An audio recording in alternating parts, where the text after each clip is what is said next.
Welcome to the Popish Plot. I'm Nate. I'm Jessica. And I'm Mike. Today, we're here to talk about... I'm sorry, this says weird feast days. Are we talking about like feast days of weird saints or something? No, we've already previously done saints that had like weird things that they're the patron of, which I'll probably put down below because putting a link in at like 2 seconds is weird. But today is the feast day of Saint Pope John Paul II, also called Saint John Paul the Great, because great is not an official church title. You can give it to anyone who people think is enough people think it's great, and he gets the title. Although so far there's only 3 who are consensus greats. Yes. Yeah. And one of them seems a little sketchy. All right. I'm just saying, no one can say what Nicholas the Great did. I don't know. But anyway, so he was born on the 18th of May in 1920, and as some of you may remember, because it wasn't that long ago. And it was a pretty big deal since he'd been pope for most of us for our entire lives. Mm-hmm. Hey, me and my oldest have the same number of popes we've lived under. Anyway, he died April 2nd, 2005, which was the eve of Divine Mercy Sunday. Let's see. May, April. Yeah, neither of those is October 22nd. So, No. What the what? Well, possibly due to the fact that his day that he died was always around Easter time and such, and therefore it would get kind of lost because Easter's much better of an important holiday. Yep. The Holy Week and then the octave of Easter, nothing overrides those. That. So, because of that, they picked the date for his feast day to be the anniversary of when he was made Pope.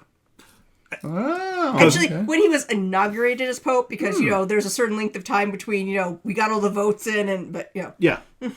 No, and, of course, it was placed in October because there's not a lot of things conflicting with it. So, hey, it's always ordinary time.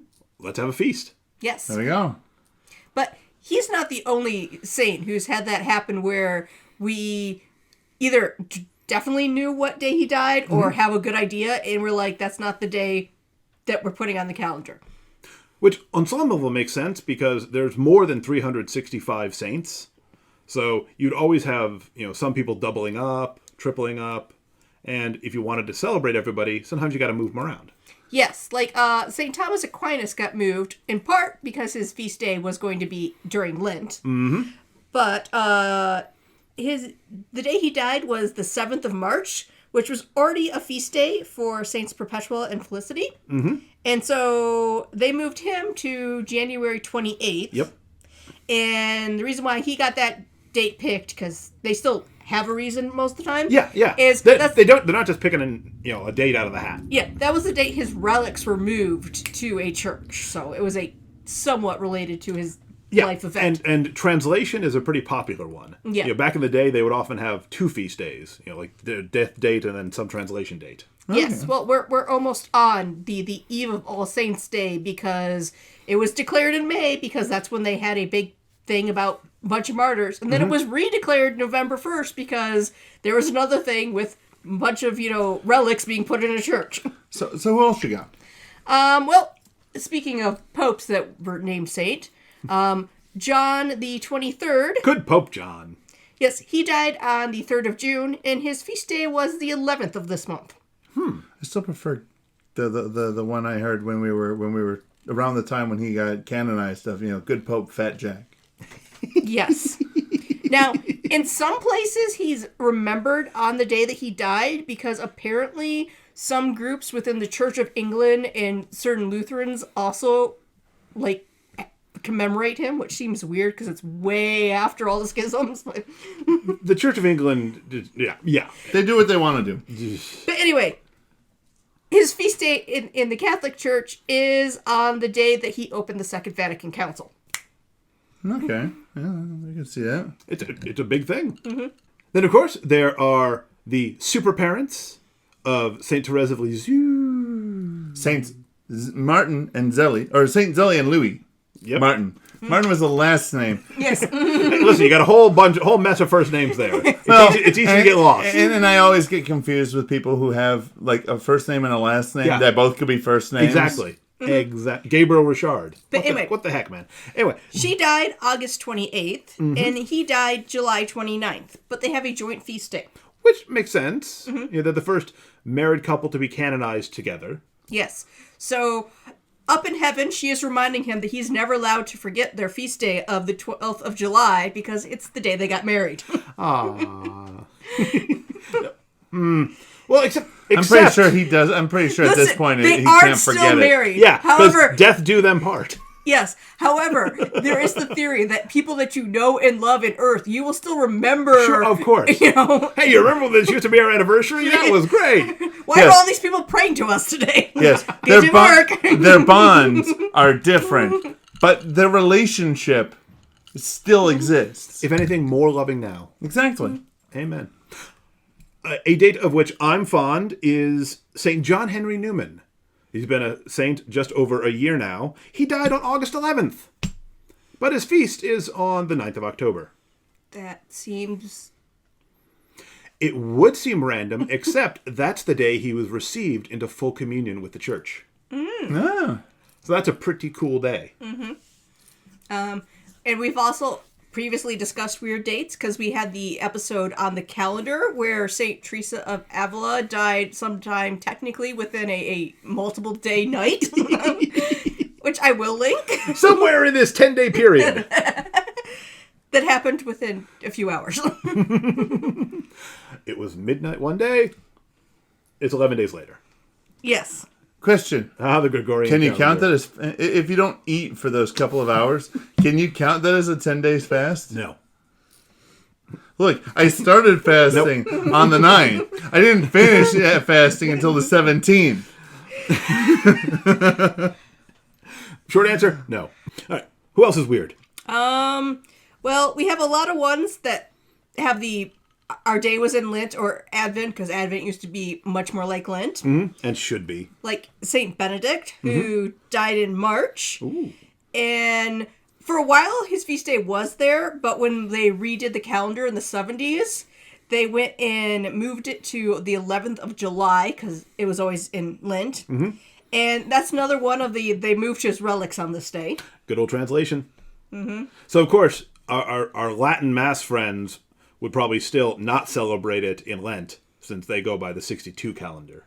Well, yes, because there are so many more important saint feast days that you celebrate in this one, even though you can't celebrate in... Anyway. Now, an interesting saint in Lent is St. Patrick. Yes. March 17th, it's always in Lent. Now, of course, it's interesting. That is arguably one of the two most famous saints' days. Well, St. Patrick's Day and St. Valentine's Day. Well, right. in part Most because famous America and the Irish, just most widely known. worldwide, not necessarily. Well, but... not even worldwide, but just most widely known here in the U.S. of A. Yes. Yes. Whereas on the liturgical calendar, it's not even an optional memorial. It's just a thing. Yes. And so it's always in Lent. It's never been changed. And woe to the bishop who does not give his people a dispensation from meat on the day, or from abstaining from meat on the day of his his feast. Now, most days it's fine. There's no prohibition on eating meat during most of Lent, but sometimes it falls on Friday. It falls on Friday, and it's just not St. Patrick's Day without your corned beef. Seriously. See, I find it odd because 2 days later is a feast of St. Joseph, which we have no dates for any of his stuff. We could pick any day on the calendar. Solemnity!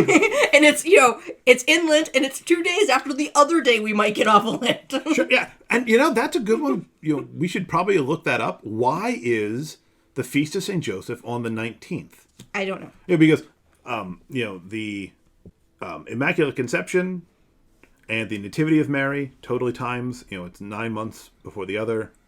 Yes, but we're just celebrating the fact that he did work. But why? That's all year round thing. No. Wasn't it St. Joseph's worker? No, that's May 1st. Ah. Because that's May 1st as a rebuttal to the Communist May Day. Ah, but yes. March 19th, just the Feast of St. Joseph without any other details. Yeah, why that date? We'll look that up and bring it to you another time. Probably next March. Or we'll forget about it. Or we'll find the answer is, Perhaps the answer is like St. Thomas the Apostle, who was a Advent one. And not only just an Advent one, according to most people, it was the day he died was December 21st. So, in the middle of the O antiphons. Yeah. Yep. Yes. So His day was moved to July 3rd because according to a book called the Martyrology of St. Jerome, which was not written by St. Jerome, it just got attached to him. I couldn't find any information on exactly when it was written and not a clue on who. But they said But not Jerome. But not Jerome. But they had that people were celebrating his feast day on July 3rd, so they're like, well, Sure. in the ancient church, someone said they did, so... Might as well go with it. You know, that's what's great about the church. Sometimes you just roll with it. And the one I really liked was St. Gregory the Great. Who was pretty great. Yes. He was. Let's be honest. Not to besmirch JP2, but if there was a pope who earned the title of great, Gregory's got a pretty good argument for him. Well, this is the weird thing. We're not going to get lost, but this is the weird thing about Nicholas the Great. Gregory the Great, clearly. Leo the Great, clearly.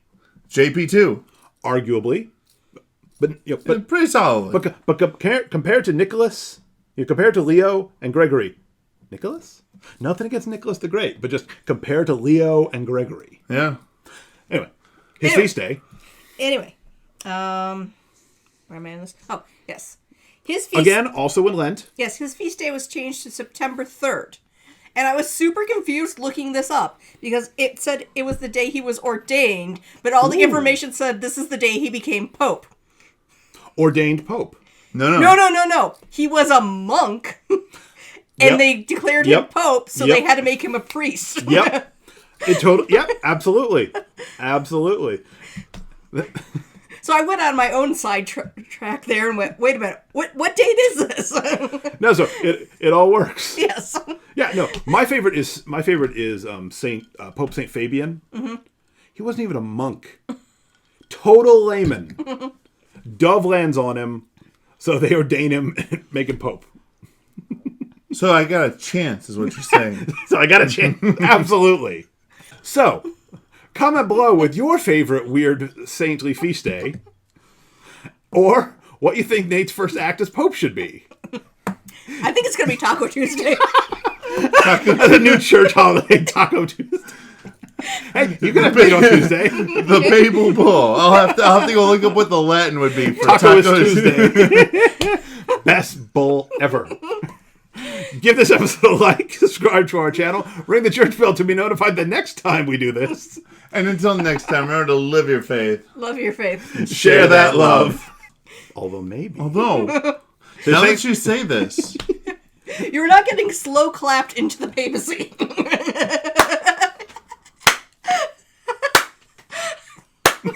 Mike will help. Mike will help. I want to be friends with the Pope. That has to have advantages.